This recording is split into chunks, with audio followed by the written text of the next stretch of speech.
Quand Julien Febvre prononce dans l'excitation du moment « Ne le laisse pas t'aspirer », non, il ne parle pas de l'aspirateur que Carlos Sainz a entre les mains, qui pourrait aspirer les miettes de l'AlphaTauri de Pierre Gasly, mais il parle bien d'un concept aérodynamique que vous connaissez et que vous expérimentez tous les jours, sans jamais vraiment vous en rendre compte. Aujourd'hui, on va aborder le phénomène d'aspiration et d'air sale, car oui, les deux sont étroitement liés.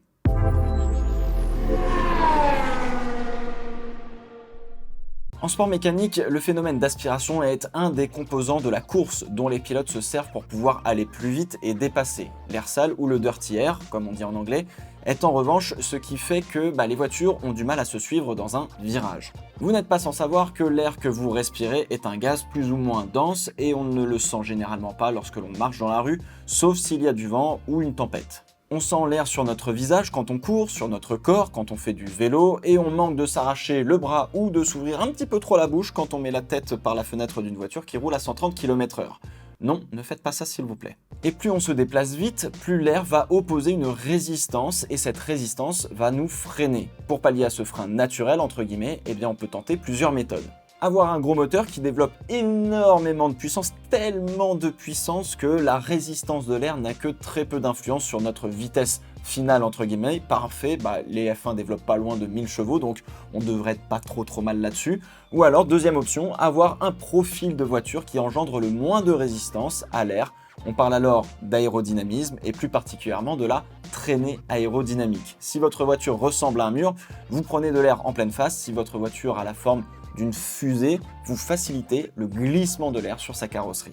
La traînée aérodynamique est la force qui s'oppose à un corps en mouvement dans un liquide ou un gaz. Dans notre cas, l'air qui s'oppose à une F1 qui roule à 300 km/h. Moins votre voiture facilite le passage de l'air, plus vous générez de la traînée. La force que représente la traînée est proportionnelle à notre vitesse au carré. C'est-à-dire que plus on va vite, plus la traînée augmente au carré. Donc la force de l'air que vous sentez quand vous courez à 15 km/h, vous la ressentirez 4 fois plus fort à 30 km/h. Bon, évidemment, c'est négligeable dans ces ordres de grandeur, mais quand même. Donc oui, en bout de ligne droite, à 330 km/h, les F1 poussent littéralement des murs d'air entiers pour pouvoir rouler vite. Le gaz que l'on respire et qui fait notre atmosphère est bien plus épais qu'on ne le pense, surtout si on se déplace vite. D'où le phénomène d'aspiration et le fait que les voitures restent les unes derrière les autres en ligne droite. La voiture de devant pousse un énorme mur d'air et donc crée une zone derrière elle, dans son sillage, où il y a moins de pression, c'est ce qu'on appelle une zone de dépression. Si on entre dans cette zone de dépression, on a affaire à, entre guillemets, moins d'air et surtout un air plus turbulent et moins stable. Et donc, on génère moins de traînée et donc le moteur pousse plus facilement la voiture. Vous vous rapprochez donc de la voiture qui est juste devant et qui se prend tout dans la tronche et dont le moteur force contre l'air.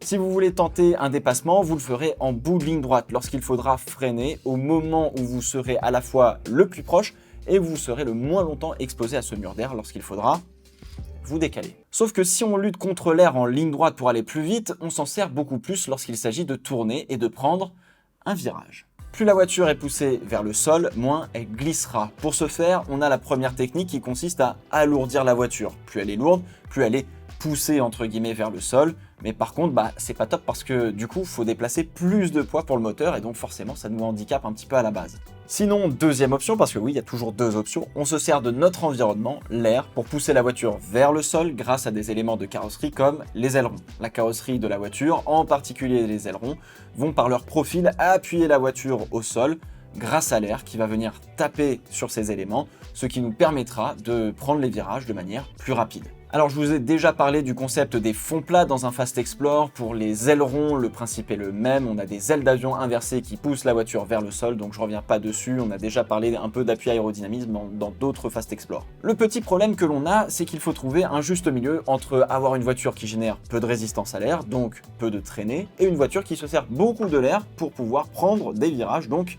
de l'appui. Et le juste milieu est toujours très complexe à trouver. Alors à Monza, comme c'est un circuit avec beaucoup de lignes droites, on va réduire la taille des ailerons pour aller plus vite en ligne droite, quitte à sacrifier un petit peu la vitesse entre guillemets dans les virages. Alors qu'à Monaco, c'est exactement l'inverse. On veut plus d'appui, le plus d'appui possible, car on a peu de lignes droites. Sauf que, deuxième problème, lorsque l'on conçoit le profil d'une voiture, sa forme et sa carrosserie, on le fait en partant du principe que la voiture va traverser un air qui sera entre guillemets stable et en quantité normale.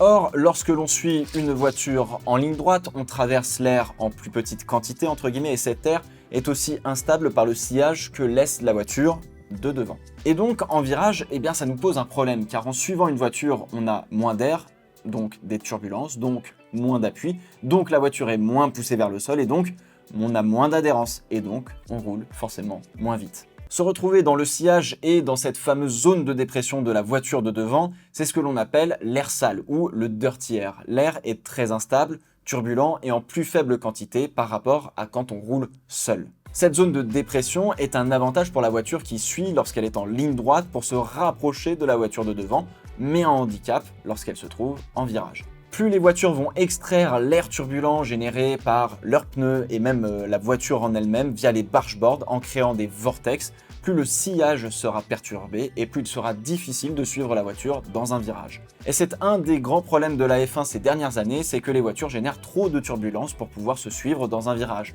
En fait, on perd beaucoup trop en virage par rapport à ce que l'on peut regagner entre guillemets en ligne droite en termes de distance avec la voiture que l'on suit lorsqu'on est à l'aspiration. C'est notamment pour cela que l'on a inventé le DRS, car l'aspiration ne suffisait plus pour refaire le retard que l'on prenait dans les virages. En 2022, on revient à un dessin beaucoup plus simple pour les F1 qui vont générer beaucoup moins de turbulences dans leur sillage et donc on devrait voir des voitures qui se suivent plus facilement et donc qui devraient pouvoir s'attaquer aussi plus facilement. On verra à ce moment-là si le DRS n'est pas de trop, auquel cas le laisser n'aura que très peu de sens et d'intérêt pour le sport. Donc peut-être qu'on est en train de vivre la fin du DRS. Pour résumer, l'aspiration, c'est lorsque l'on est en ligne droite, que la voiture de devant ouvre la voie dans le mur d'air, et le dirty air, l'air sale, c'est lorsque vous êtes en virage, que la voiture de devant vous lâche des turbulences et vous prend l'air dont vous avez besoin pour appuyer votre voiture au sol.